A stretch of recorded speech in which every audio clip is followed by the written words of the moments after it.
area. This is the area that with the group.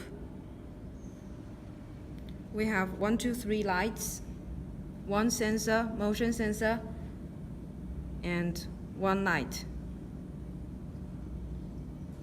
We can put the 3 lights on, adjust the brightness,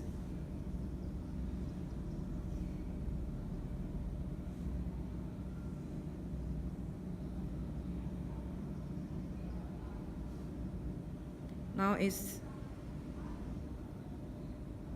so you can see that there is current, voltage, and also wattage. Then we'll put the sensor on. So there's movement and the sensor is very sensitive and it's on. We can also adjust.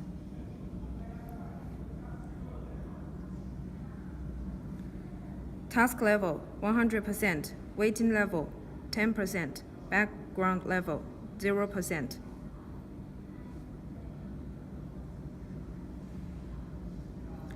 So when we wait for 10 seconds, it's off. There's no movement. And then after 10 seconds, if there's no movement, it will be off.